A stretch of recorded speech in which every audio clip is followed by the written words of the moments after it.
I pledge allegiance to the flag of the United States of America and to the republic for which it which stands, stands one one nation, nation, under under God, God, indivisible, indivisible, with liberty and justice. liberty and justice for all.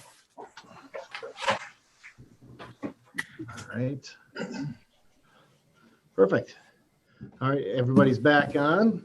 So our first order of business on the agenda is the election of officers.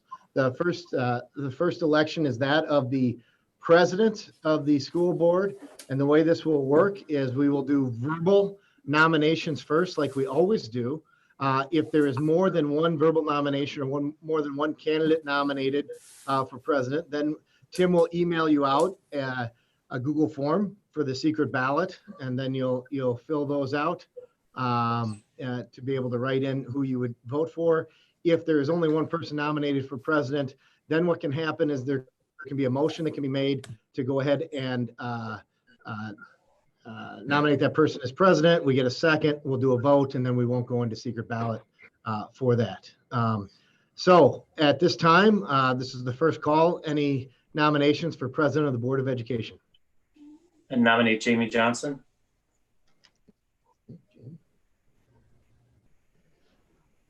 I Second accept call. the nomination.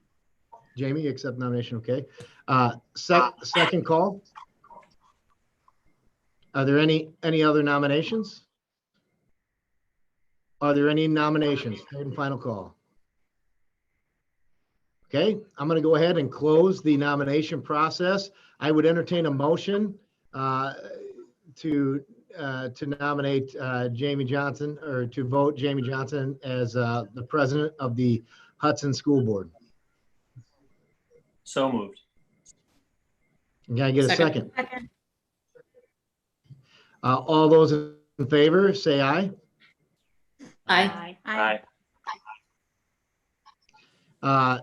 Same sign. All those opposed? All right, Mr. President, I will hand it over to you. I'm not quite as efficient at running those. I probably should have done a roll call, but we didn't have any dissenters, so I think it'll work. Tim can still list it as a roll call, I guess. So I'll turn it over to you for the nominations and the election process for vice president. All right. All right. Again, thank you everyone for your confidence in me. And now we will open up the nominations for vice president. Is there any nominations? I would like to nominate Bruce Hanson. And Bruce, do you I accept accept. the nomination? Okay. So we have one accepted nomination. Is there any other nominations? Second call for any other nominations for vice president. And third call, any nominations for vice president? Hearing none, I would hereby declare the nominations closed and entertain a motion for election of Bruce Hanson as vice president for the 2020-2021 board calendar year. I'm sorry, do we have to make a motion? Yes. Is there a motion? So moved. All right. So moved. Is there a second? Second. All right. There's been a motion, a second. All those in favor of electing Bruce Hanson to the position of vice president of the board signify by saying aye. Aye. Aye. Aye. Those opposed, same sign. Hearing none, Bruce is reelected to vice president position. Next up is treasurer. Is that right? Treasurer, or is it clerk next?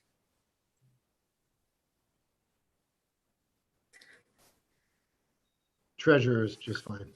That's okay. I was going from memory. So treasurer, I was right. Treasurer, is there any nominations for treasurer?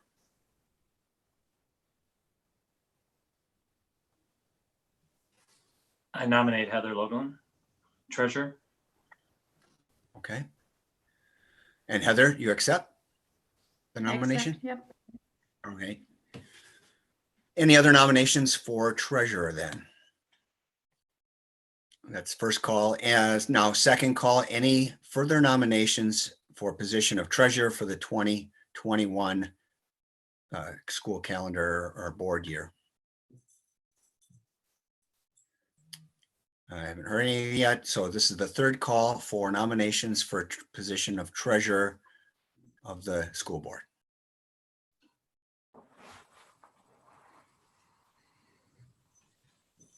I'm not hearing any. I'm going to declare nominations closed and would accept a motion to elect Heather Loughlin as treasurer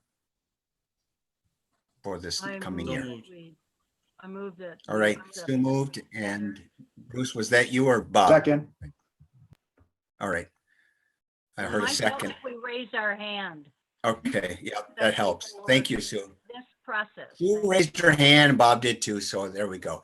All those in favor of electing Heather as treasurer for this next school board year, say aye. Aye. Those opposed, same sign.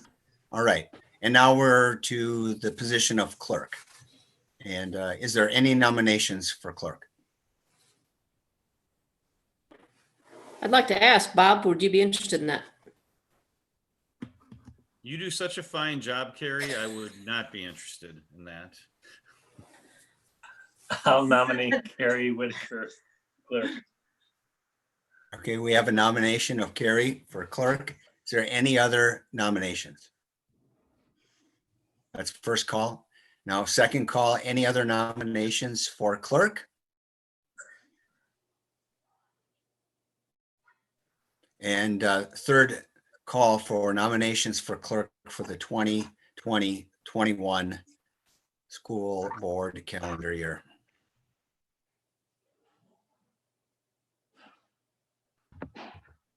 I'm pausing because there was a nomination once on the third call. So, all right, I didn't hear any. Will anyone please make a motion then to entertain unanimous selection of Carrie as. So moved. All right. Second. Robin. And Heather had her hand up before you said the second, Bruce. So Heather gets the second to Rob's motion. All those in favor say aye. Aye. Aye. Those opposed, that motion passes. Congratulations, Carrie, Heather, and Bruce. All right. Then next up on our agenda is citizens' request to speak. Did anyone get anything submitted in that regard? I'm seeing Nick shake his head. All right. So hearing none, I'm going to turn it over to Nick for the COVID-19 semi-monthly update. All right. Can everybody hear me okay? All right, perfect. So a couple of things just want to touch on. First of all, we are continuing our virtual or distance learning that's been going on now for, I think we've hit the 6-week mark that we've been doing this. Staff have done an outstanding job. Parents have done a great job. Our kids are hanging in there. But I think as the weather gets nicer, obviously it's going to continue to be more and more of a challenge to try to keep everybody engaged. But I think it's something that we're all kind of rising to that challenge and want to see things come to completion here. As we look at this, we are doing different planning as it relates to summer school and what are the different potential timelines we're going to have. I would anticipate that at the next board meeting, Dave and Sandy will be able to give you a presentation on summer school and kind of some finalized timelines and what we're thinking along those lines, kind of what is plan A, plan B, as we work through some of those pieces. But I would be remiss, like I said earlier at the last call when we talked about Jen doing such an outstanding job with our delivery of technology, that really Dave and Sandy have really hit this thing out of the park, with our virtual learning, and their team has really done a nice job with this thing. And also, I think sometimes it gets overlooked, but Aaron's role as we talk about delivering instruction to some of our kids that have some of our biggest challenges in student services, kids with special needs and things along those lines. And so a big thank you to those three have really gone above and beyond what we could expect. As I talk to different school districts and what they're doing, and even talking to family members who are in different school districts, we are very fortunate in what we have going on. So very thankful with that. Graduation update as it relates to COVID-19. So we will have a letter going out here in the next day or so, kind of outlining a couple our contingencies. And right now, we're essentially looking at having some type of virtual graduation accompanied with an in-person graduation if we're allowed to. We have 2 different dates that are kind of set aside, and it's kind of plan A is the first date and plan B is the second date, and that letter will be going out. I think, like I said, I think tomorrow, as we finalize some of those things. And really, we got our guidance back from Department of Public Health and DPI, basically saying that we need to cancel or postpone any graduations for the foreseeable future. And so that's why we've pushed everything back and trying to get that taken care of. Now, graduation ceremony or commencement ceremony is just that, it's a ceremony. Because we push back the ceremony doesn't change the date in which kids graduate. I mean, kids still graduate on June 6th. I believe their diplomas will still be marked as June 6th. And so none of that will change. So just kind of something to keep in mind. The high school team has really been doing a great job putting together a lot of different events. This Thursday, we have the senior, they're picking up kind of their senior box event. And what's in there is they have the yearbook, they have the yard sign, they have T-shirt. I think they have a gift card from the all-night party. I think they have their cap and gown. All of these different things will be picked up. Their advisors will be there, spaced appropriately, socially distanced, on the sidewalk. And there's been a tremendous amount of effort and coordination for the high school to put this in. I mean, a lot of times you'll hear, well, this school is doing this or that school is doing that. And immediately you start to assume that everybody's doing all of these things all the time. And a lot of times that's not the case. It's almost like, going to your Facebook page and seeing all the wonderful things going on in everybody's life. You just assume that that's happening to everybody all the time. And really, it's not. But one of the other challenges is because we are a large high school, there are certain things that other districts can do that logistically don't work well for us. Somebody had asked about, putting senior banners up on the light post downtown. They heard a district that was doing that. And I said, I think that's a great idea. However, I'm not even sure if the city of Hudson has 465 light posts or 445 light posts. So we may run out of light posts to put banners on. And so, but for other districts, when you have a graduating class of 20 or 30, that works out really well. So they are working to really try to make it as special as they can, knowing that, obviously it's a little bit of a letdown to go through your 13 years of public education and then not to be able to have that level of commencement ceremony. Even if we are able to do a face-to-face graduation, we're under the assumption that even at those later dates, it's going to be probably scaled back from a standpoint of how many people we can have there. It may require us to have multiple graduations.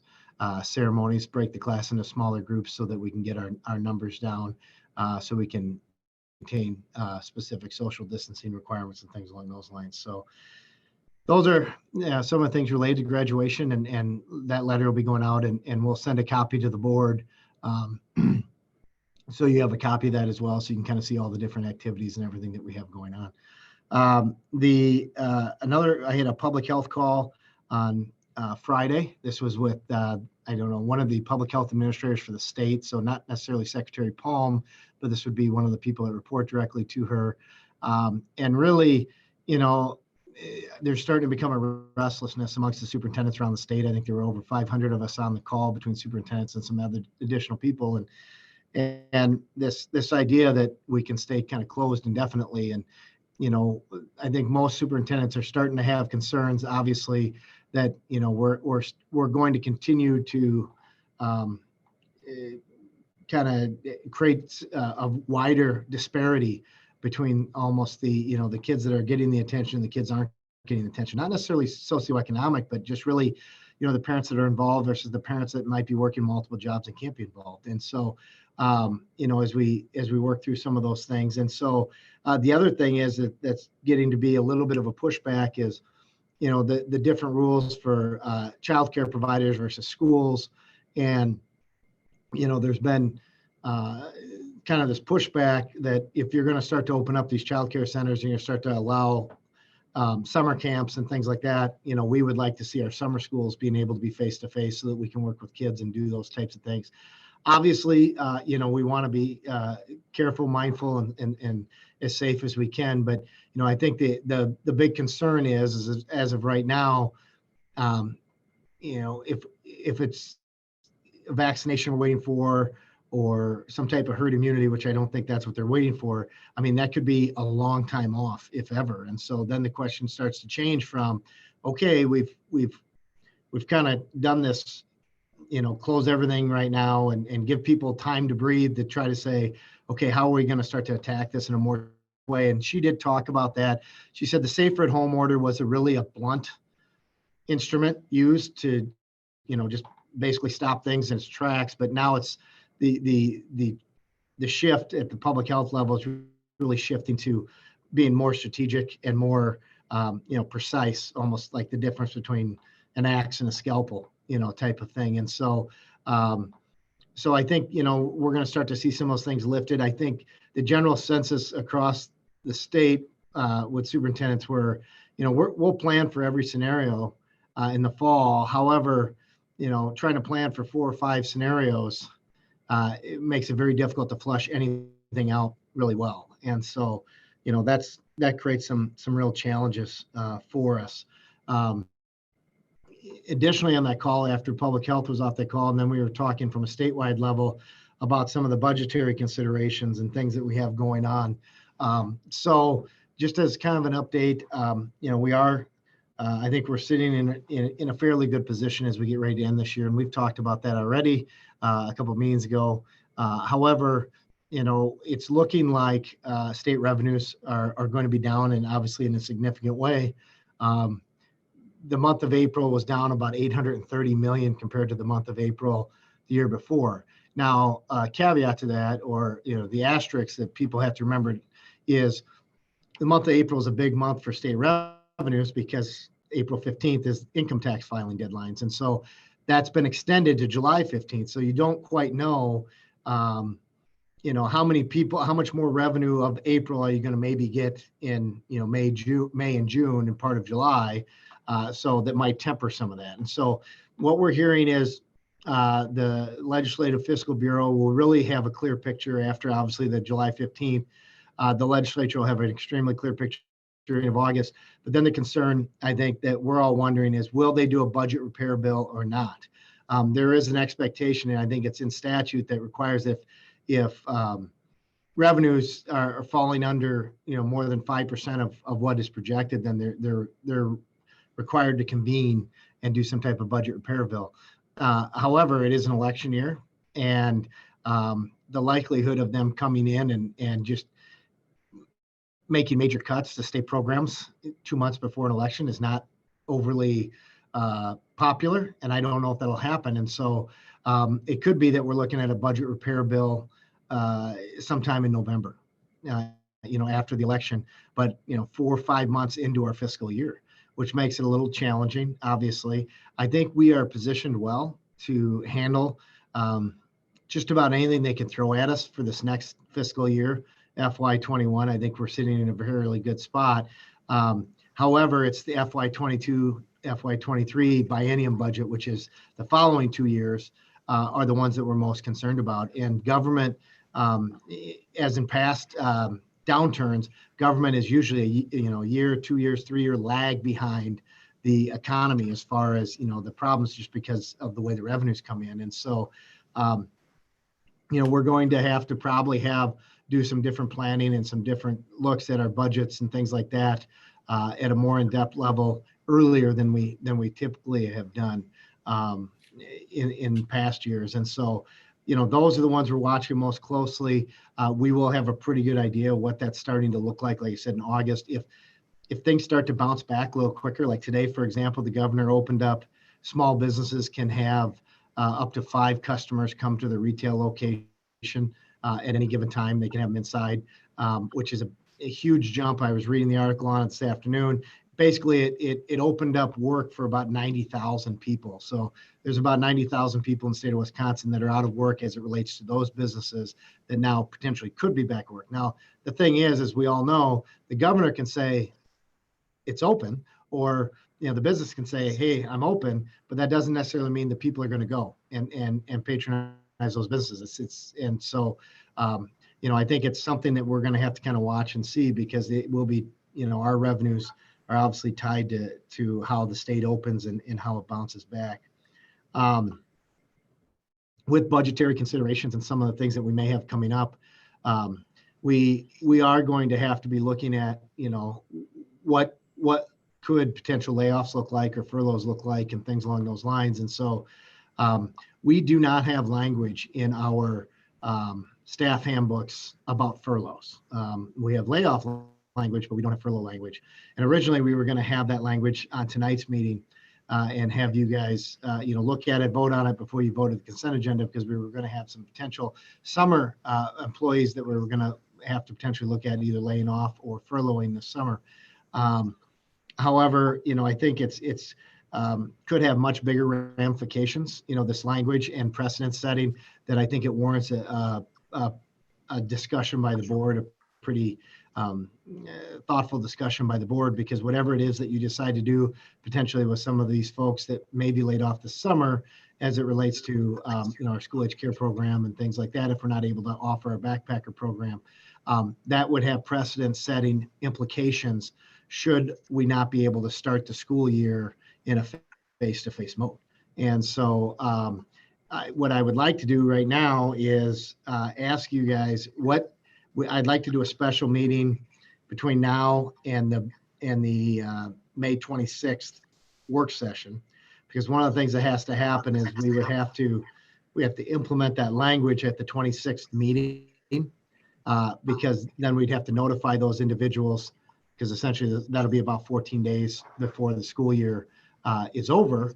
And so, but I don't want to say, hey, let's just talk about it that night and then have you vote on it right away. I'd like you guys to be able to have some time talking about it, have some time away, opportunity to ask me questions, or Andrea or Tim or whomever, and then come back that night of the 26th, have some additional discussion, and then have you guys take a vote on the language, so that we can make sure that we're putting the language together in the direction that you guys want to go. So with that being said, when we look at this week, is there any night this week that works for people? And again, it couldn't be tomorrow night because we wouldn't be able to give our notice, but it could be as soon as Wednesday night, or it could be Thursday night. Otherwise, we could look at the next week as well. Thoughts? I'm available. Either night. And do we have some models to look at? I mean, are there any school districts that, Andrea? Okay, good. Yes, I do have sample language that I've worked up using our existing handbook language. Really, we have layoff language already in our support staff. We're focusing on support staff handbook. The language is already in there. We would want to tweak it to increase some flexibility. And then the furlough language would be new language. Okay. But yeah, we have drafts already ready to go. I would say Thursday is preferred, but Wednesday works also. Can I just say my son turns 11 on Thursday night and we have an event. It would just be tough to hit Thursday. Actually, Wednesday is actually better for me, Andrea. How's that? Sorry, my face is red, but. Does I mean, Wednesday work? You shouldn't miss. This is the agenda item. So I mean, we're talking about a meeting that's not going to be more than an hour. We would hope it would not be more than an hour. You want to What start would it be at the start 6 time? o'clock on Thursday? What's that? Wednesday, James. Wednesday. Wednesday, Jamie. 6 o'clock Wednesday? Can we, Yeah, Can we I do mean, if 5:30? you guys can do it, 5:30? 5:30. I mean, we can do whatever time you guys want. Does Wednesday work for everybody, first of all? If no, put your hand up. Okay, everybody's got their hand up for yes. Okay, great. So now, do you prefer 5:30 or 6 or 7 or 8 or 9, whatever? 5:30 or anytime during the day. Oh, yeah. Yeah, you can do 5:30 during would the- be fine. 5:30 is fine. 5:30. Okay. 5:30 Wednesday? Okay, so Tim, in the minutes, just reflect that we'll do it at 5:30 Wednesday, and then I'll work with Tim to get it properly noticed so that we have the correct description on there. So Andrea, are we going to be able to get whatever collateral you might be able to get us in advance? Yeah, we'll Yeah, I send you already- samples of what we're thinking. Yep, it's already, Tim Miner has it. He can forward it on to you guys right now. So you can see the proposed language. Really, the goal is to have 2 vehicles to accomplish slightly different things, but hopefully maximizing flexibility in the future. Perfect. Thank you. Any other questions of Nick then for either his COVID-19 report or the legislative update? Okay. Well, then we've got our agenda item for that Wednesday. And then when we go to reports here, it says secondary career tech ed report. And is that Sandy? She's got her hand up. Great. And since we're on the subject of technical stuff, can I ask the other 2 Zoom launch things that are still pending on my screen? Can I delete those now, or will that wreck anything? All right. I'll delete them. All right. Good. Oh, Sue, do you have a question? Point of Yes. order? I see deleted, oh no, that's coming later. I'm sorry. The report on, the, fire treatment comes later, right? Okay. I'm sorry, I didn't hear that. The report on what comes Wanted to later? Make sure we were gonna do the choir, update, and I see, Yeah, that's after the secondary career tech ed report. So Sandy, I'll let you take it away. Thank you. Thank you so much. While Leslie's pulling up the presentation, I'll get us started. Tonight's teaching and learning report is Career and Technical Education, or CTE. This area encompasses 4 departments: agricultural science, business and marketing, family and consumer science, and technical and engineering education. Our presentation tonight will include an update on the curriculum improvement process, our vision for CTE, dual enrollment, partnerships, grants, donations, and recognitions, and work-based learning.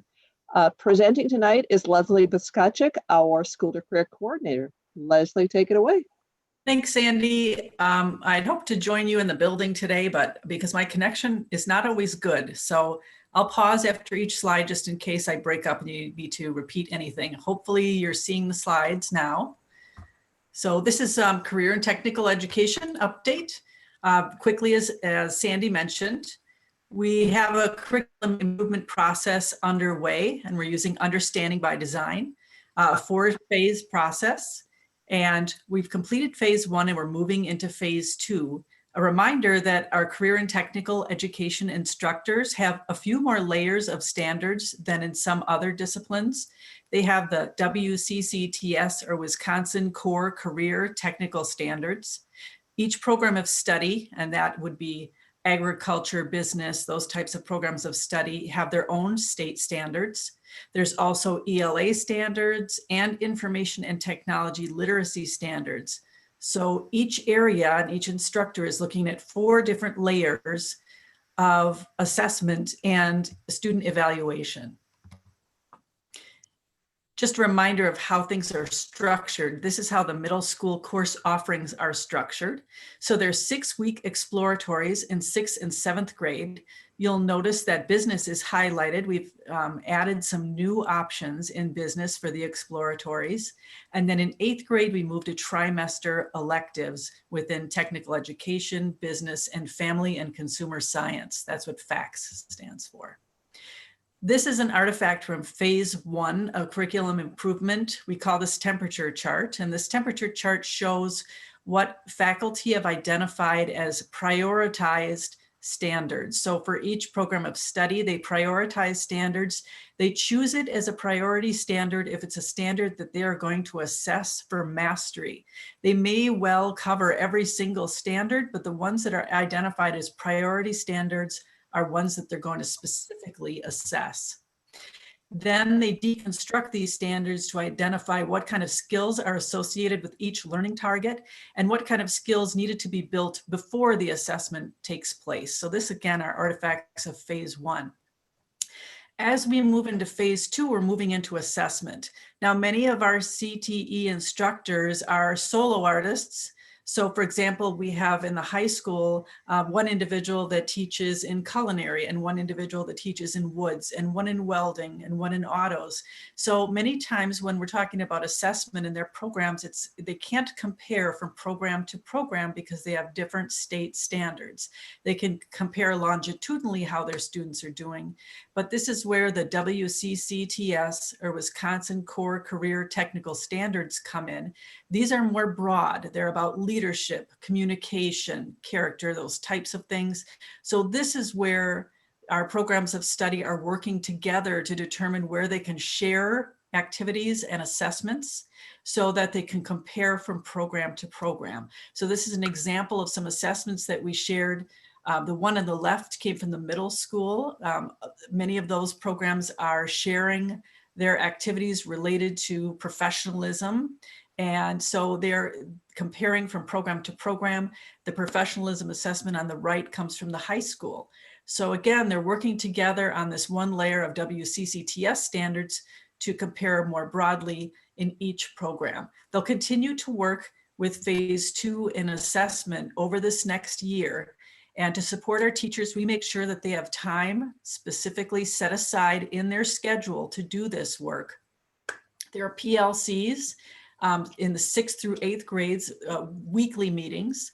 For the 9 through 12 teachers, they meet on Thursday mornings during our late start. There's a 6 through 12 CTE curriculum vertical alignment to make sure that from 6th through 12th grade, it's a very smooth progression where they're building skills each year. So we make sure that there's non-duplication and there's no gaps in the skill building from 6 through 12. There's also 6 through 12 CTE committee meetings when instructors can gather together, compare notes, make sure everyone is aware of what's happening in each other's world. There's also time on professional development days for everyone to get together, compare notes, and talk about assessment. And there's also teaching and learning support. There's support with assessment throughout their career, but certainly they, at any time beyond specific professional development days, they could talk with an instructional coach or a peer in order to work on their assessment projects. So that's the update curriculum. Again, we're going to be continuing it's continuous improvement. So we're never really done. It's just an ongoing effort. One thing you may hear about that is separate is Perkins 5. Perkins, again, the Carl Perkins legislation is federal legislation. They contribute to some of the CTE instructional funding. This next year, we get about $23,000. So it's not a large amount, but it helps us do some activities. And now the state and the DPI is requiring a program of study to fulfill 3 of the 5 following criteria starting this next academic year. They have to have at least 2 high school courses in sequence, and they have to build on the skills. So that'd be, for example, Woods 1, Woods 2, Autos 1, Autos 2, Culinary 1, Culinary 2, you get the idea. They also have to have work-based learning options. That's either on-the-job training, cooperative education, or youth apprenticeship. These are recognized work-based learning in the state.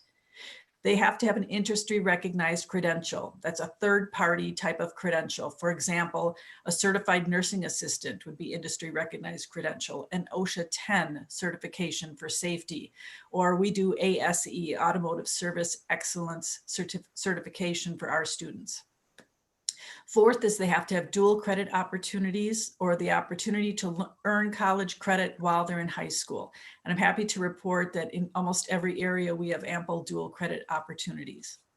And last but not least, they need to have a CTSO or a career technical student organization. Some of the ones that we have are DECA, HOSA, FFA. These are examples of usually nationally affiliated CTSO organizations. This is a way for students to do their own professional development as they're moving throughout their high school career. Now, some of our programs of study that exist now don't fulfill this requirement of 3 of the 5 criteria. In the future, we've also heard that they're going to move to 4 of the 5 criteria. That doesn't mean we have to stop offering the coursework.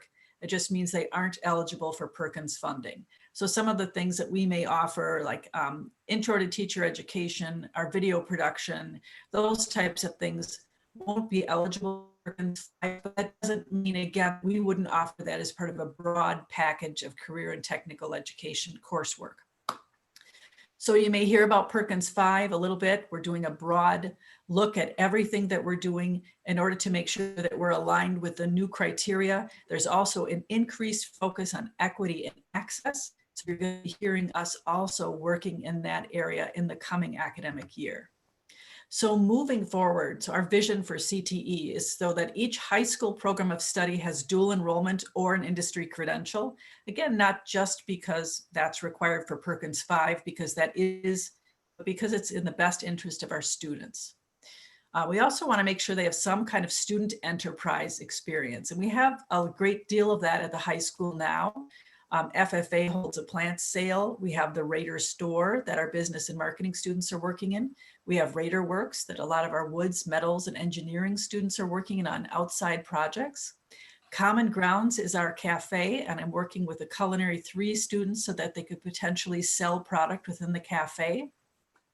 And also for our auto students, they're doing small engine repair for people in the outside community. So again, these enterprise experiences are kind of a work-based learning experience, but within the high school where the students drive this, they have exposure to customer service and business plans and financials and those types of things. This is really particularly important for our students who may not have access to transportation to be able to work in work-based learning. It gives them a similar experience. Another thing we want to do is make sure that we are increasing our career exploration opportunities. We heard very strongly in the focus group data that came as Nick was looking at strategic planning that students and parents alike and employers obviously think it's very important that students make an informed decision about their career after they leave their high school experience. So we want to make sure that they have a broad exposure to each career and each program of study. This could be offsite tours, it could be speakers, it could be shadowing. Again, this interfaces with our Zello as well. So we want to make sure we broaden this and give all students that experience. And finally, we want to make sure that there's robust work-based learning, that students aren't similarly just signing up for work-based learning because they can get credit, but we really want to make sure it becomes strong career exploration, that Woods students have capstone experiences in Woods. Auto students are working within business and industry so that these are value added. So that's our vision for CTE moving forward. So this is a bit of dated information. This was in March. So for dual enrollment, as of right now, we have 512 students enrolled in dual enrollment coursework. And that represents almost $170,000 that they've saved potentially in tuition. So you'll see on the left is the course. Next column is the number of students enrolled, the amount of tuition saved, and the total savings. Now, as we move forward in our new normal, we're working very closely with Wisconsin Indian Head Technical College and Chippewa Valley Technical College to make sure that students are harmless. That is, for some reason, they aren't able to meet the outcomes, that they have the option now to back out of dual enrollment so that they don't generate a college transcript with a poor grade. And speaking with the instructors, they're pretty confident that many of their students will continue to pursue dual enrollment, and we are meeting the outcomes. So it remains to be seen if this savings holds. Again, we're in extenuating circumstances, but we've been working very closely with our post-secondaries to make sure that the maximum number of students that can complete do, and those who are challenged are not penalized with a poor transcript. The bottom line there, you'll see by comparison, this is increasing year over year. So in the 17-18 school year, we had $43,000 in cost savings, 18-19, $140,000. This year, we're on track for almost $170,000. We anticipate this is going to keep continuing as more students become aware of this option. One of the things that we're really working on this year and with a focus is working with business and industry to make sure that we have strong connections, because they can not only give us work-based learning opportunities, but they also want to reach in and help us, particularly in the high school right now, with materials and supplies. So with the health and human services area, Wisconsin Indian Head Technical College donated materials and supplies so that we can offer the nursing assistant curriculum and other health classes on site. So the next time that you're in the high school, it's right behind the LGI, the large group instruction, down the ramp, you'll see a health specific classroom. It's a classroom with 4 hospital beds and a hospital set up so that students can take those classes on site. So we're working with WITC in order to offer that. That's been something our students have been wanting. We're looking for additional dual credit opportunities with Chippewa Valley Technical College, and the Hudson Middle School parent group also helped us purchase a Red Cross training babies for first aid CPR so that students can get their babysitter certification. So from middle school all throughout high school, we're trying to work with business and industry to increase that opportunity for students to become aware of opportunities in this program of study. Same is true for manufacturing. Last year, we worked with a national movement to have more information about manufacturing in October, which is Manufacturing Month. So on October 4th, we had 150 students visit 3 companies and learn more about manufacturing, everything from the line worker to the CEO, to find out the broad range of experiences and opportunities there that are local opportunities for manufacturing. Our next manufacturing day is scheduled for October 1st. Hopefully, our fingers are crossed. We also received a grant from Donaldson's Corporation for $10,000 to improve and update our welding lab. They've asked us and encouraged us also to submit for a second round. So you see the big check there, Nick's smiling with the big check, and the students. So they're able to update and get some great equipment. So we hope to continue to upgrade and update our labs. With construction in Woods, we had an event scheduled called Build My Future, been rescheduled for April of 2021. We hope to bring 200 students to the UW River Falls campus, and there'll be dozens of industry participants. They'll have lots of hands-on activities, everything from big equipment and masonry and architecture, design, engineering, and so on. So we're looking forward to doing this next year. We also received a scholarship from the St. Croix Valley Home Builders Association and an Anne Marie grant as well. So we've been successful with some grants and some business and industry relationship building here. The Build My Future in Wisconsin, we are partnering with St. Croix Valley Home Builders again. So it's really great to have these strong business and industry ties. We also have been fostering a great relationship with Luther Auto Group. They had told us when they toured our facility recently that, you know, a lot of students work on their own vehicles and a lot of those vehicles are older. They encourage us to work on vehicles that are post 2008 because a lot of the technology changed in that year. And they said for our students really to be ready for the workforce, they needed newer equipment. And so they put their money where their mouth was and they donated a 2015 Jeep for us, for our students to work on. They're going to continue to work with us to donate other equipment, such as diagnostic equipment, so that we can continue to upgrade and get more current with business and industry. Next spring, we also hope to have a Transportation Careers Day, similar to the other career exploration days, working with Valley Cartage, the Minnesota State Transportation Center of Excellence, and Luther Auto Group. We're also looking at including some avionics in that as well, because we had some students express interest in avionics. So that will be a new activity that will be coming in spring of 2021. Now that's going on in the high school, but let's not forget what's going on in our middle school. We have some award-winning folks and activities that are going on in our middle school. And I just want to draw your attention to some well-deserved recognition recently. So if you recall last year, 3 of our instructors, Jody Bray, Aaron Harker, and Christopher De Leon, were recognized by Wisconsin, the state of Wisconsin, for their outstanding work. Well, these 3 individuals were just recognized by the International Technology and Engineering Educators Association, ITEEA. This is them being recognized in Baltimore, Maryland, earlier this year for the outstanding program that they offer. And the quote that's on the bottom, I couldn't agree more. Their technology and engineering education program is truly exemplary among other programs in our state and certainly in the nation. So they were recognized for their great work here. In addition, Hudson Middle School is being recognized as a distinguished school in 2020 for Project Lead the Way.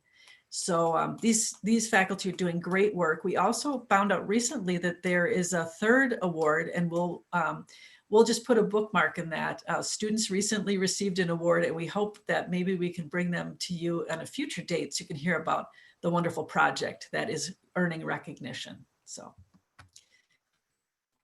finally, talking about work-based learning. Again, this is on-the-job training, cooperative education, and youth apprenticeship. These are recognized work-based learning where students work off campus and they work with their instructors to get acceptable scores in an employability skills checklist, things like show up, get along, act appropriately, recognize safety requirements, and so on, in addition to a program-specific checklist. So there'd be one for hospitality with food service. There'd be one for autos with maintenance, those types of things. This is just a sampling of the area employers that we work with and the types of career pathways that we currently have work-based learning in. So we have a broad representation, but we want to make sure that we continue to strengthen this as time goes on, strengthen those relationships with business and industry.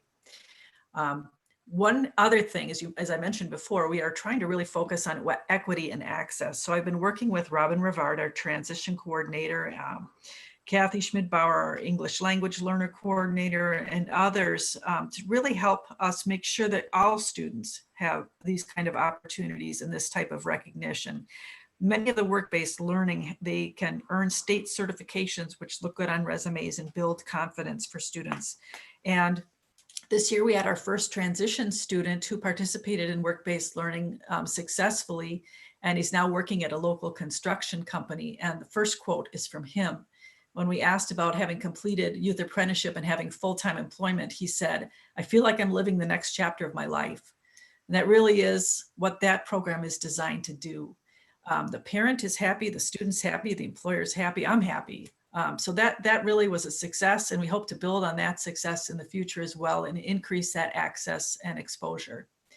And a health employer recently said to me too, when I was on an on-site visit, she said, "Your students are wonderful. They're prepared, they're polite, and they're ready to work." And that's a great, a really great recognition for our students that when it comes to work, we don't hear stories about horseplay or disrespectful or inappropriate. Really, our students hit the ground ready to go, very professional. So I have every confidence that they're going to be doing great things after they leave us onto whatever their next step is. So hopefully we're getting ready with all the tools that they need to make really good decisions. So I talked really quickly. Hopefully I didn't break up too much. But if you have questions for me, this is my email address. I'm here on email, as everyone is. Feel free, please, to reach out if you have any more questions. If I don't know off the top of my head, I certainly have time to check it out. That phone number clearly is not going to work for this time being, but in the future, when we're back to our new normal, you can reach me at that phone number as well. All right, Leslie, stay online just in case they have some questions here. So a huge thank you to Leslie and to all of our CTE teachers. You can just hear the passion and you can hear the hard work, see the hard work that they're doing day in and day out. So are there any questions or comments? Sue, it looks like maybe you do. Say that I was really impressed with your discussion of the vision for the program, and just amazed at how many people, how many businesses and services in the community are willing to work with us and to provide an opportunity for real experiences for the students in this program. So I know it's a lot of work to make those connections and to get people interested in being helpful. So thank you for that. And maybe there's some overlap with the mental health. Mr. President? Yes, Rob. Yeah, with regards, Leslie, to the, you mentioned the enterprise portion of their activities. Can you describe a little bit what's happening with the students? Is there a senior perhaps that becomes the manager or the project manager that actually leads that group, and then the younger students sort of develop those skills as a unit versus the teacher leading? Can you talk a little bit about that? Yes, absolutely. And you're right on. That is what happens with an enterprise organization. I'll take RadarWorks as an example. We talked about that a little bit in my last presentation, but RadarWorks actually has job descriptions, and students apply for those jobs and are hired into those jobs.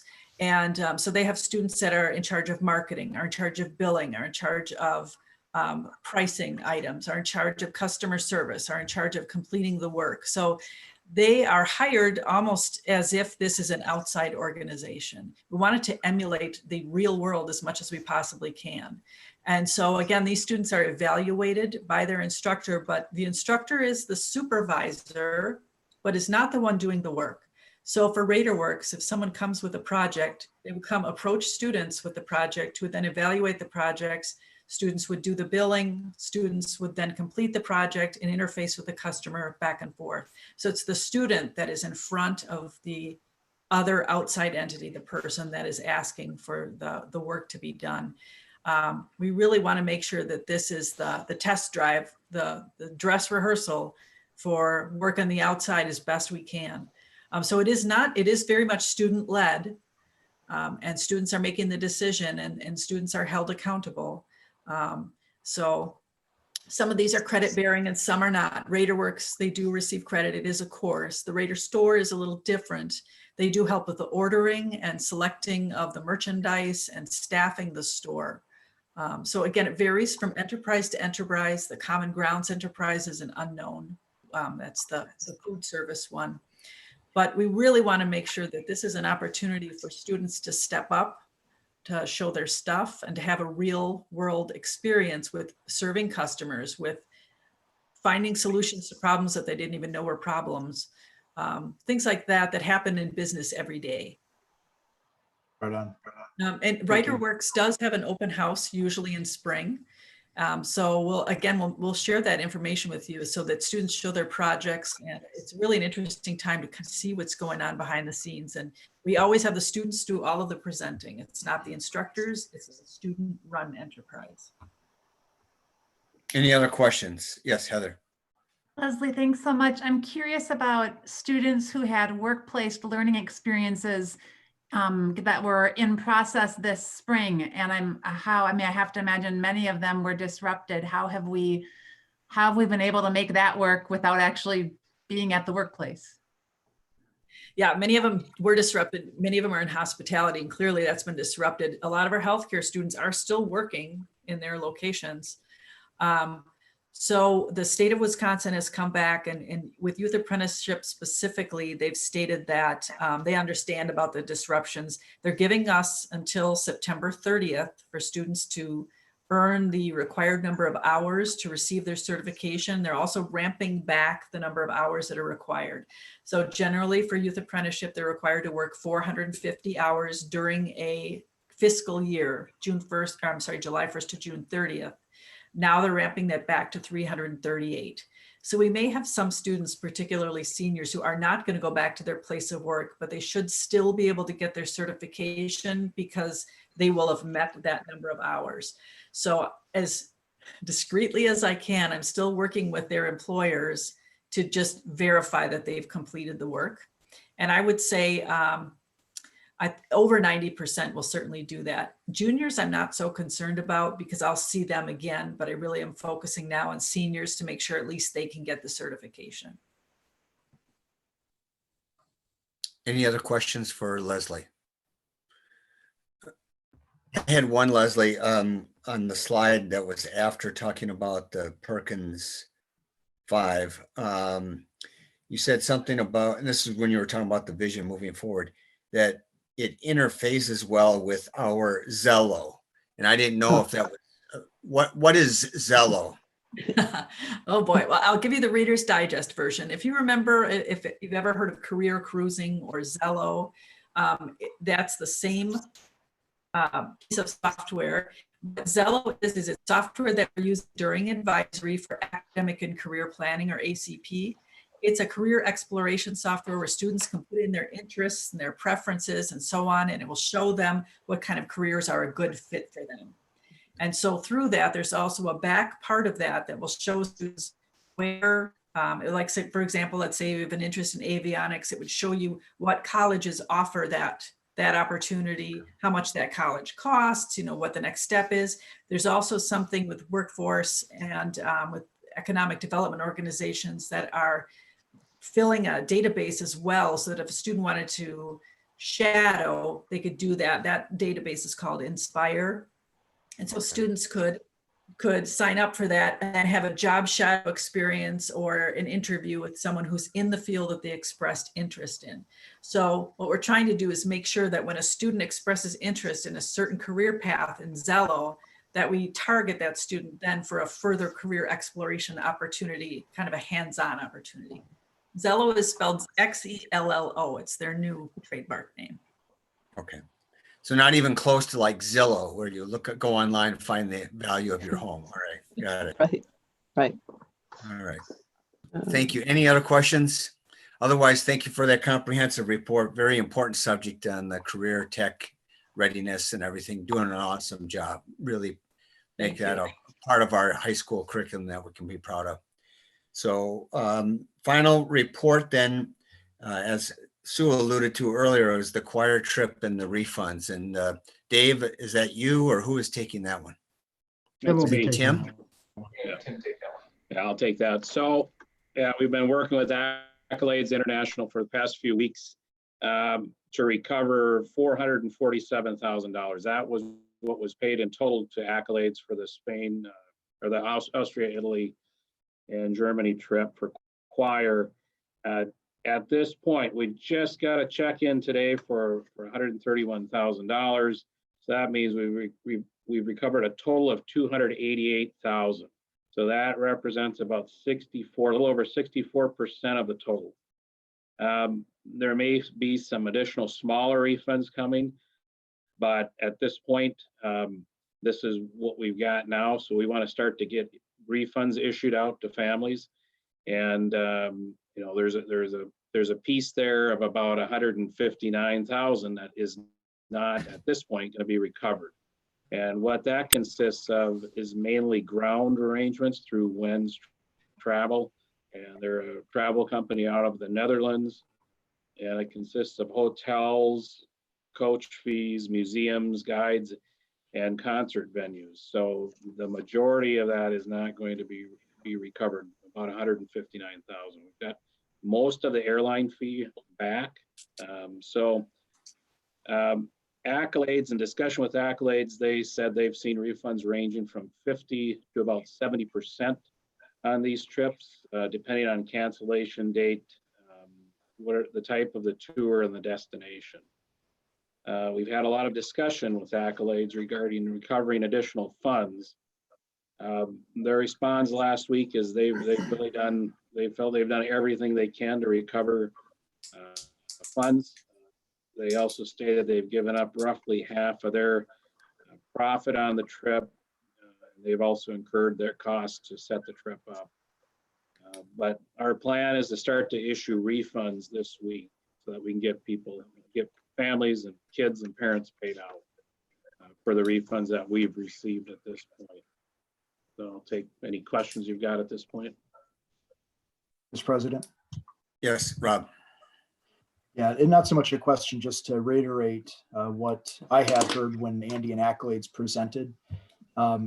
People at home and those that were not able to participate that evening when Accolades talked a little bit about what was going on and how the refunds may or may not occur, is that it's a little bit different than when you book a hotel room for yourself within the United States. When you start talking about large groups and especially going into Europe and leveraging multiple layers to organize trips, you don't get back 100%. And so I think we should feel fortunate that we got the value that we did back. And so kudos to Andy, our choir director, and Accolades, and Tim, of course, yourself, and Dave Grambo for all the work that went into this.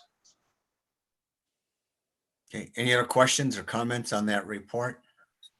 Yes, just say again, Tim, what percentage, did you say 67% of the total is what we've gotten back so far?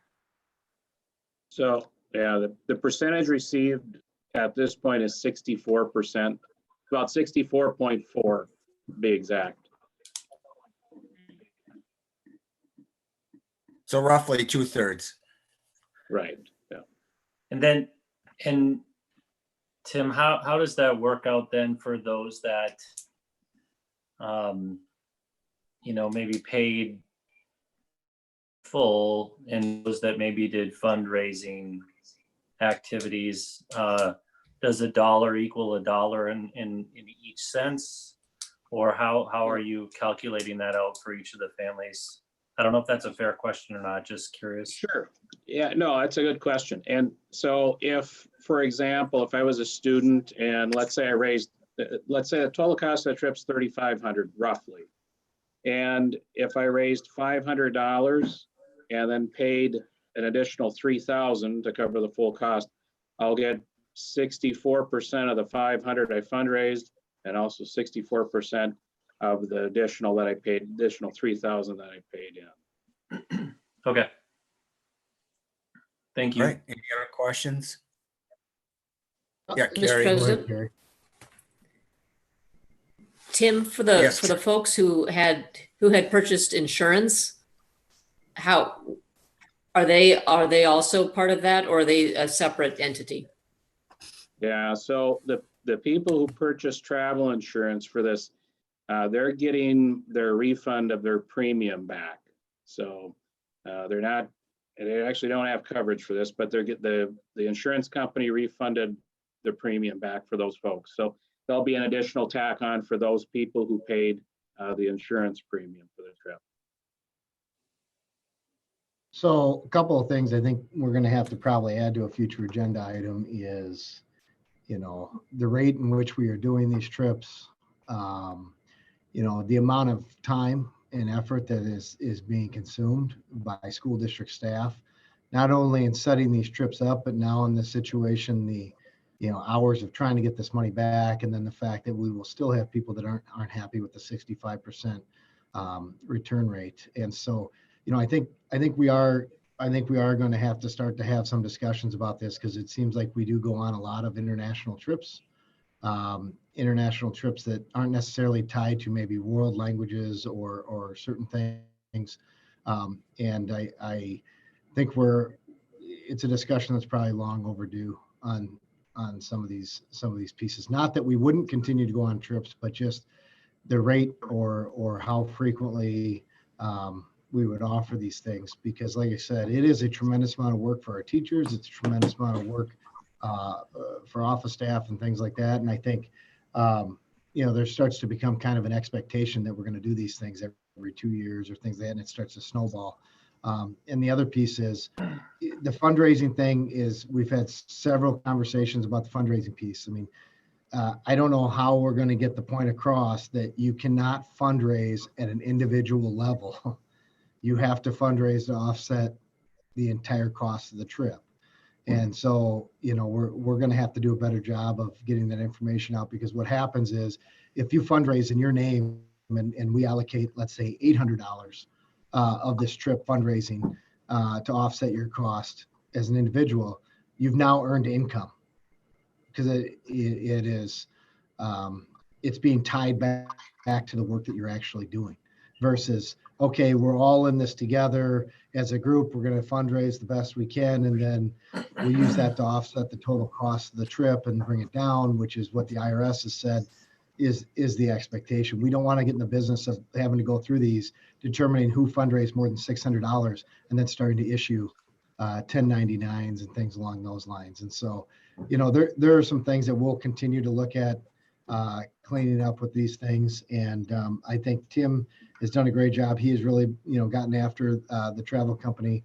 I think the other piece we're going to have to look at is some of these travel insurances, like Tim said, the people bought the travel insurance and then it still didn't cover them for the trip.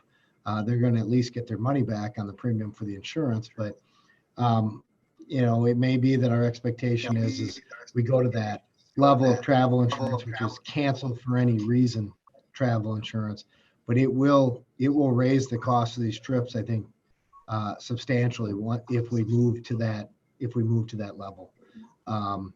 And so we're going to have a discussion, and then also just kind of logistically how we're going to handle these. Right now, parents have been paying the school district, and we're writing checks to accolades and things like that. And then people are looking at us and saying, we need you to refund our money. Well, I mean, we can't underwrite losses, as a school district for this trip. And, and Andy's done an outstanding job trying to apply pressure on them. I know Tim has. Dave has tried to talk with them as well. And so this is a longer discussion we're going to have this summer, kind of moving in, because the trips are getting more and more expensive, and it is definitely creating a much higher stakes environment for folks. So just kind of a narrative. Bruce, do you have a question? Yeah, just a couple more, and maybe just for those that may be listening in regards to this, we have clients in our environment right now that are enacting the force majeure language in our contract clauses. We obviously had a contract here, but these are acts of God. Is that something that was contemplated or discussed? Was there any legal recourse here that could be taken, or is that again more cost to the equation that again we're not necessarily held accountable to, or does the organization that set this up use that as grounds for seeking the claims back from the payment? Yeah, Bruce, that's another good question, one in the back of our mind. But right now, our focus was to try to get as much back as we can and now get these refunds issued out. I mean, we can look at that. We can look at some of that contract language and see. Mm-hmm. I don't know off the top of my head until we do that to know if there's anything else we can do.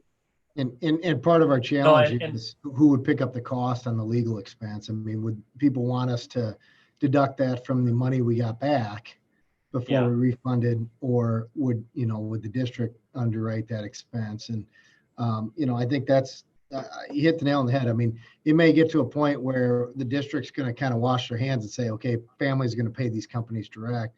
I would say that it is disappointing. This is what we got back. I did tell Tim that I believe that we may be asking the board to seek a resolution that says we're not going to work with this travel company anymore. Just from a standpoint. And the travel company is one thing, but maybe even just the company that held firm, over in Europe. I'm sure there's other companies over there that maybe were a little bit more forgiving. We see this just in other businesses today too, right? So most of the hotels gave 100% back. Airbnb, 100% back. VRBO, they chose not to give 100% back. They said, you have to negotiate with the homeowner. Well, I think in the future, people will look at those decisions that were made and probably make future business decisions based upon that, or who to use. I would guess the same probably applies here.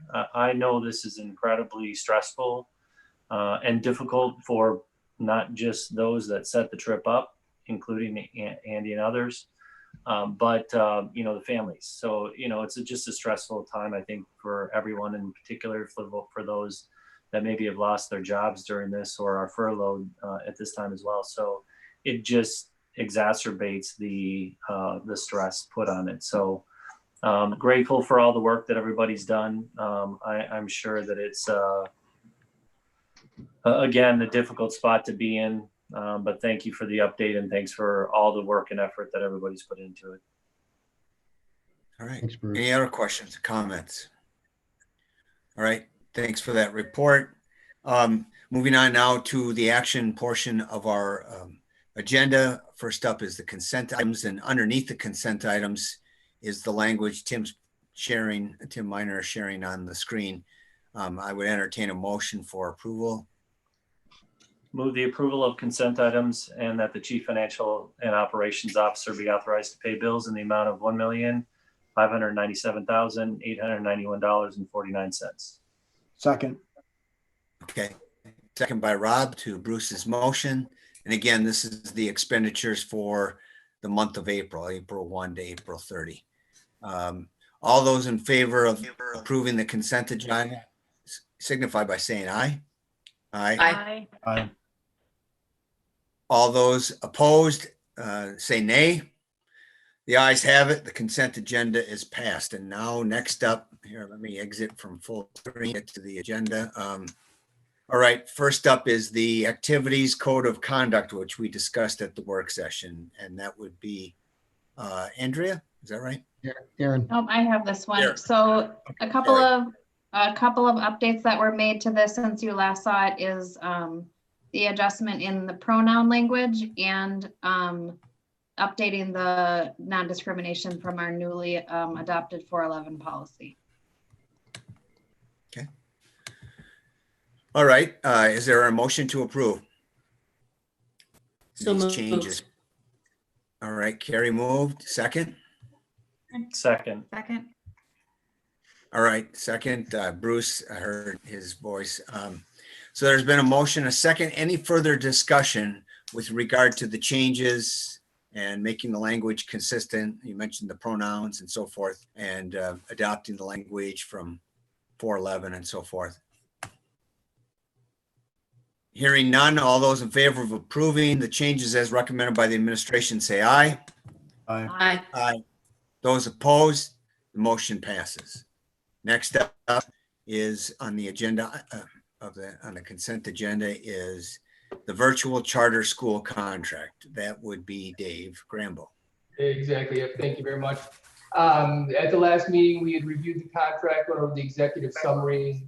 Bruce had a few questions on the numbers and the data in terms of student enrollment. So have some of that for you. So real quickly, we had about 250 students that were involved in the current Hudson Virtual Learning Academy in some fashion. The vast majority of those were students with 3 or more classes. Some were less than that, and some were full-time. As you know, if you approve this contract, this will enable us to accept open enrolled students in. At this point, we cannot do that in a virtual school. You need to have the charter in order to allow that. In terms of the trends for open enrollment, launching our virtual academy greatly impacted the reduction in open enrolled out, which is a good thing. We had 39 students that, if not for the Hudson Virtual Learning Academy, would likely have gone to a different district open enrolled out. So that helped reverse that trend. And each year we're seeing far greater numbers of students that were attending virtual learning academies, charter schools in other districts. So just launching that virtual learning academy helped change that. We had 11 students that were enrolled in other virtual charter schools that returned to Hudson. So resident students who we were able to bring back into the Hudson School District. So that was fantastic. And in all, it resulted in a very positive shift in our open enrollment balance, essentially almost getting to equal. So we hope that if this contract is approved, we'll be able to further change that trend so we can become the positive where we'll have more students open enrolled into the Hudson School District than out. It's a nice jump. Thank you for sharing that data. Certainly good to see the shift there, and you know, that all equals revenue for us in the positive. So good to see that. Thank you very much for sharing the news. Absolutely. Mr. President. Goes to Sarah Engstrom-White. She's, again, the piece that makes our program special, I think, is that we have a blended option. And Sarah works with counselors, teachers to make sure that when a student or a family expresses interest in a virtual learning option, they sit down and they tailor a program that makes sense for that student. It's not a one-size-fits-all. It's not a cookie cutter. By having this charter, if we're fortunate enough to get this approved, that opens up more options, and looking forward to that. Rob?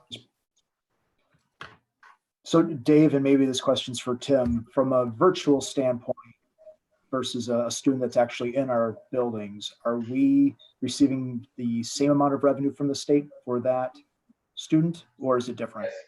Yeah, it's the same. They're counted once they're enrolled in the Hudson School District. It's just like any other open enrolled student. They're one of ours.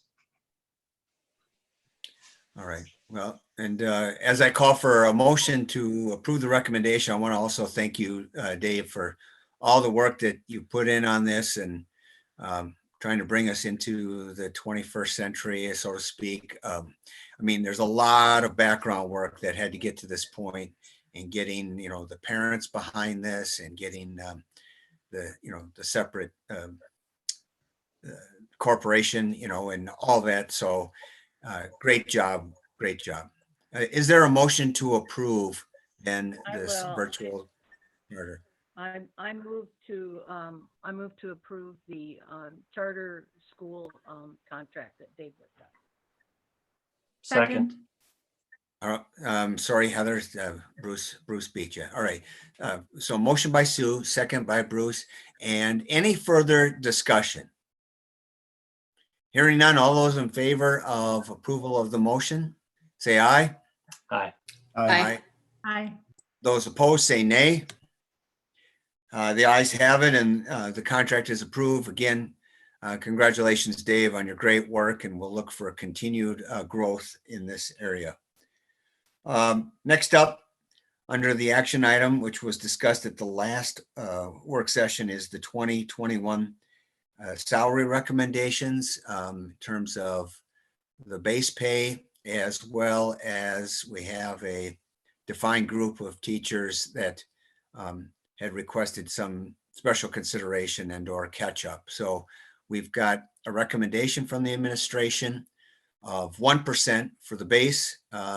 But we also have within that memorandum, letting the board members know that tabling this to October and trying to table all considerations of adjustments of salaries. And then if approved in October, would become retroactive. So that is also an option, but it depends on the form of the motion. So I open it up first. Is there anything that I didn't touch on, or anything new to add to the memo that was already given to board members 2 weeks ago? I think the thing to keep in mind is, the administration's recommendation is the 1% board approved increase. If the board does choose to table the recommendation, which they absolutely have the ability to do so, as outlined in the memo, we would strongly encourage the board to consider support for the performance pay structures that we have in place, so that if you did have a motion to table, that it would potentially include, with the intent, regardless of what happens with the board approved increase, the intent would be to honor our performance pay structure so that people can feel confident knowing that based on their evaluations and other things that we have going on, that the board's going to continue to honor that obligation. Thank you for reminding me, Nick, on that. All right. Sue, you have a question? I was just going to say that I thought that Andrea made that really, what Nick just said, I thought Andrea made that really clear in there, that this doesn't affect the, the salary structure. Andrea, is there any advantage or disadvantage if we wait till October, or do you think there's other factors that'll jump out around this coronavirus thing we're in? Or can we just get the job done tonight? And I don't think there's a negative for waiting. I mean, it's historically we've waited, in the bargaining days, we would often wait until October to do the increases. So it's not unprecedented to do it. And then especially right now, not knowing how long this is going to last, what's going to happen. There's so many variables that are unknown at this time that I haven't personally heard anything since the work session from staff raising issues with this. I think it feels good to have some certainty. And tomorrow we're going to be printing off contracts and mailing out contracts to teachers. I think that'll feel really good for them to get that. I don't think, again, I haven't heard begrudging with a delay. I don't think that that's been a concern that's come to my attention. Heather. So thank you. Given our current situation, I would feel better waiting. And so I would move that we wait until October. We table this on October with the intention, as you stated, Nick or Jamie, to honor any performance structure elements at that time. Second. Okay, so the motion is to table basically approval of the administration's recommendation to October. Heather's motion, Bruce second. Any further discussion? Do we also need to make an amendment that we will be looking at the folks who are internally disproportionate at that time? I think that I'll go back to Heather, friendly amendment. Your intent to table was to table all things mentioned in Andrea's memo and not just the base pay or the performance pay.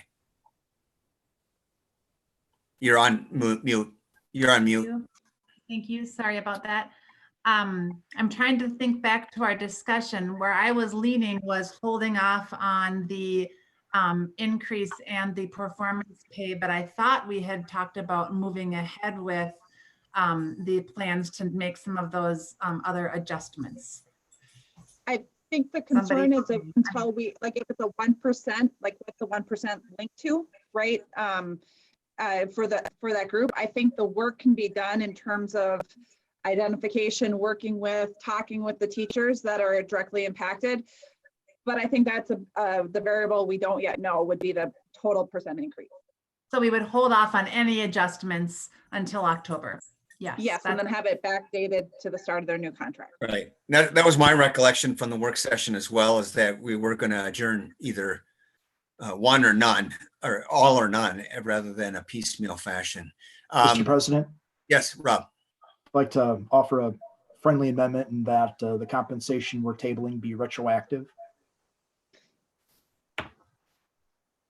Oh, yeah. I think that was the intent, Heather. That was your intent, was that would be considered in October to be retroactive. All right. Yes, that is the intent, but let's make sure that's captured in the motion as it's documented. That's important. Thanks, Rob. So that friendly amendment is accepted. Thank you. Any further substantive debate or discussion on this? I just like to say I appreciate how friendly this is. Yeah. Well, I think it is important that we get the wording correct, because people are listening to our discussion and everything. But after hearing the legislative update from our superintendent, I think we'd be completely tone deaf to just plow ahead with anything today, considering that the state might be looking at, $1 billion shortfalls and budget repair bills that could tremendously impact our state aid and so forth. So until that picture is cleared up in October, I would be comfortable, though, saying that our commitment is, number one, to the performance pay, number two, to this group of teachers that have gotten out of whack with their peers. But beyond that, I would not necessarily personally commit to anything else beyond that. Go ahead, Bob. I'd just like to say thank you to those involved with working for a solution for that group of teachers. I think it's very important that we are taking care of that. I was a little concerned about the perception that we're putting it off, and it might not happen as long as that's communicated clearly that this is a priority for us, and retroactive is quite clear that it would be with the start of their contracts. So as long as the communication is clear, I think we're fine. And I'd like to thank Andrea for working on that and all those other involved. Thank you. All right. Any other discussion? Otherwise, all in favor of the motion as friendly amended on multiple occasions, but I think we've got all the language we want with retroactivity and, the tabling of all rather than just part. All those in favor say aye. Aye. Right. Those opposed, motion passes. Next up is the board meeting schedule for 2020-2021. That meeting schedule sets generally are vetted against, Mondays, vetted right? against the Packer schedule, Jamie. It has been vetted against choir concerts. It has been, I believe, the only potential conflict could be the national board election coming up. Or I'm sorry, national board convention coming up in April that could potentially conflict with the April 12th meeting. But if we have anybody going. So we thought that that's probably a safe enough one that we may not have anybody going, or, we can change it at a later date. Otherwise, we're keeping the same times, and we moved the one Monday meeting away from that Home for the Holiday concert weekend, and we moved the other Monday meeting that was on October 12th to October 13th, that there was going to be another concert. Mr. President? Yes, Rob. Well, first off, to Nick and the administration, thank you very much for coordinating this so that, those board members that have family members who participate in choir events and other events, thanks for helping us with that. And I'd like to make a motion to accept the 2021 Board of Education meeting dates as proposed. Second. All right. Can we have discussion? Yes, absolutely. I can't see you because I can just see the calendar on there, but anybody that wants to talk, just ask for recognition. Sue, you're up. Yeah, this is Sue. I just wanted to make a comment about our calendar language, whether it's our school calendar or our board calendar. I think it would be best if we had a common way that that's established when we refer to spring break and the time that we're not in session in December. I like the idea of calling it, winter break or holiday break or spring break. And I would like very much for us to avoid our personal preference language like Holy Week or, Good Friday. We're not in school on Good Friday, because there's many, as long as we're having this equity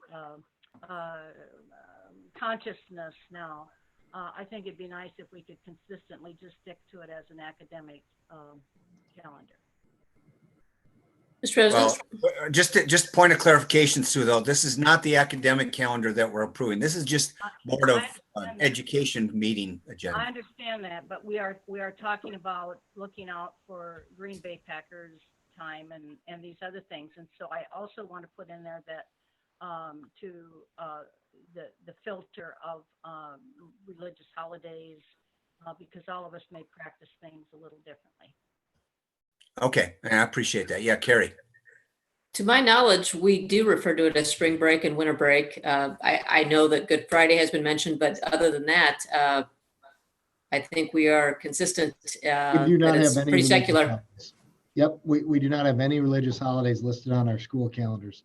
It is winter break, it is spring break, and it's just no school, not tied to. We do have secular holidays on there, Thanksgiving break, and we do have Memorial Day on there and Labor Day, but we do not have any religious holidays on our calendar. Okay, we have a motion and a second, and I just wondered, because of that, you do have on our calendar, on this meeting schedule, a reference to that National School Board convention, which it goes from the 10th to the 12th in New Orleans. I don't know, like you say, at this point, we don't know how many board members would go, and if they go, whether they could get back here to make a 6 o'clock meeting that night. But would it be all right if we put on the schedule the 12th or April 13th, just so that it gives notice to everyone? We're going to meet on one of those two nights, but that we want to clarify whether or not, because if nobody goes, and frankly, if we don't have a vaccine, I doubt that I would go. But I just wanted to be able to, is it bad to have that kind of flexibility on the meeting schedule, or are people just good with the way the motion is? Bruce? I mean, we've moved meetings in other years. I think there may be that come up. We'll just address them as we normally do. I think to approve it as is good. All right, very good. I think we've done, yeah, as Sue alluded to, we made efforts to avoid certain conflicts, and I think we've done that. We've got a date certain schedule for every work session / special meeting and our regular action meetings. So hearing, is there any other debate? I don't see any hands. All those in favor of approving the meeting schedule based on Rob's motion, say aye. Aye. Aye. Those opposed, say nay. The ayes have it, and our meeting schedule for the next school board year is approved. Next, we have an agenda item that actually was not specifically discussed at the work session, and that's online payment processing. And I see Tim's already hit his unmute button. So Tim, I'm sure this is an area that you would like to get some kind of approval on tonight for various reasons. That's right. Yeah. So what you got in front of you is there are 3 different proposals there. For comparison purposes, we've got the current situation set up, and this is a credit card and payment processing software that we use currently. And you remember FeePay, and they are going to be no more. They'll be wrapping up operations in August. So we went through an extensive review of different providers, and we had IT involved in that, finance and food service. A large part of this will be a food service operation as well. And so the recommendation is to go with a company that it's called My School Bucks and Mosaic. The Mosaic portion is food service. And that total, as we go through that, we've got hardware costs. We need to purchase some pin pads and card readers for this to implement the new software, about $9,600. And then there are annual software fees. You can see those there down in that second section at the top. And there is no annual transaction fee with this, but there is a processing fee. And so that's for credit card payments, that type of thing. So as we go across, the next company that was looked at was a partnership of a company called PayPams and PCS. It's the same as what we have with FeePay and PCS. The credit card processing fee is the same there. And then Titan was the third company that met the different metrics here. So we'd like to try and get action on this because we've got a lot of transition that will have to take place. A lot of work done by ITS and food service as well as finance to get things transitioned over. And then we'll have training for people that will be using it and getting everything set up. So that's why we'd like to, if you're comfortable tonight, it would be great if we can get an approval for My School Bucks and Mosaic tonight. Are you wanting a motion then? You're wanting a motion? Yes. Okay. Yeah. I can make a motion. Okay. I move that we approve the recommendation for the payment processing software from My School Bucks and Mosaic.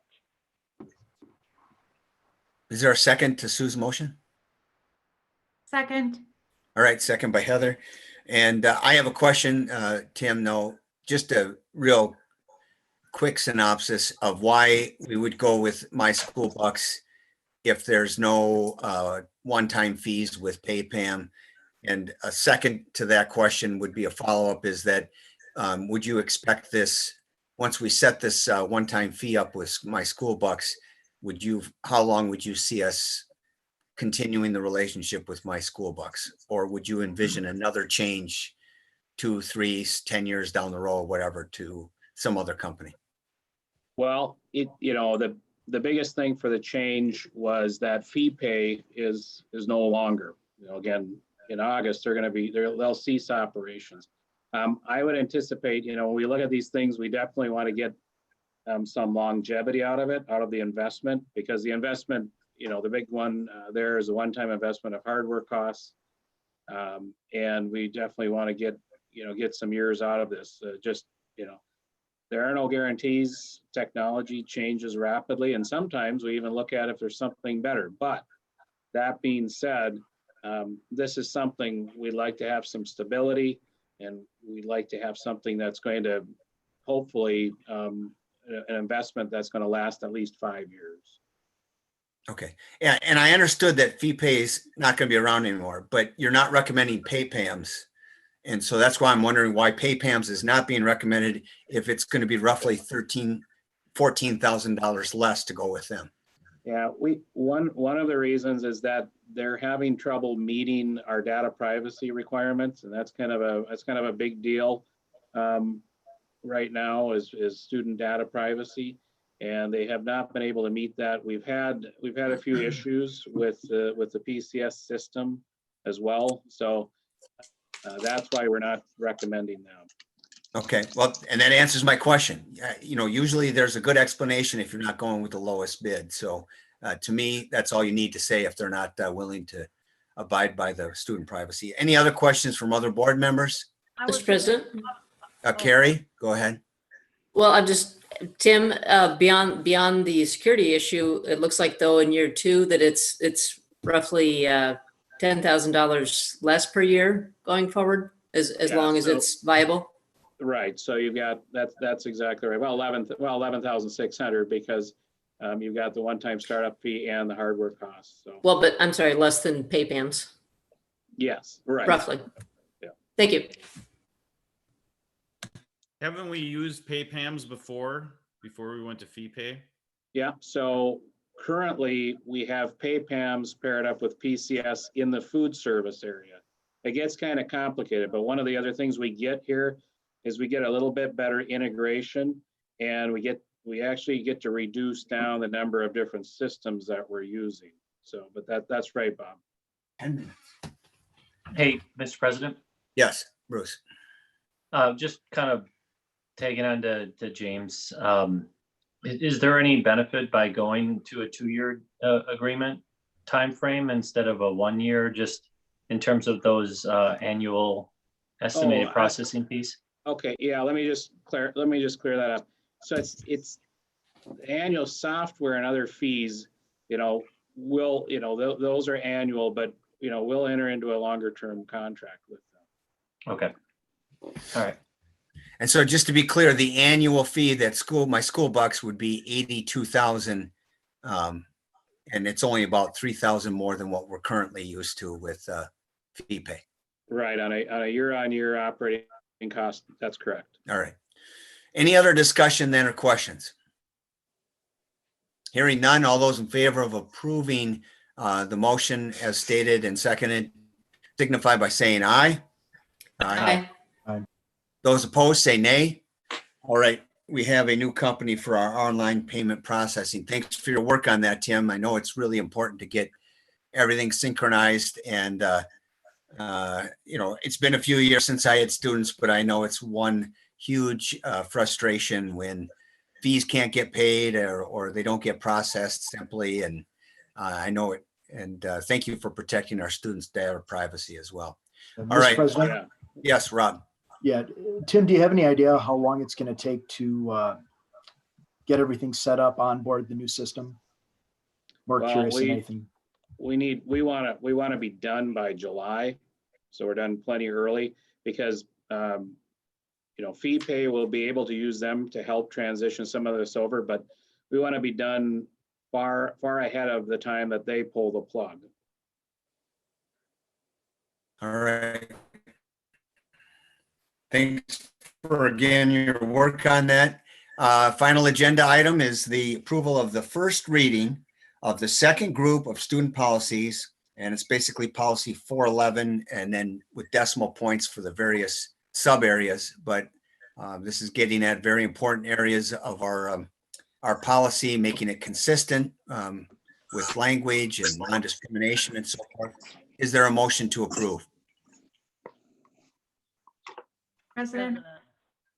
Yes, Sue, or Heather, rather. Heather?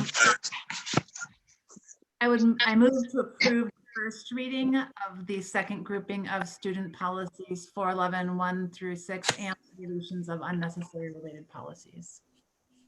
Yes, and Sue? I'll second. All right. So Heather and Sue are almost simultaneous, but one gets the motion and the other gets the second. And any further discussion then? This is, again, the first reading. We have one more reading, and then it becomes the policy of the school district. So Any further questions? Otherwise, all those in favor say aye. Aye. Aye. Aye. Those opposed, say nay.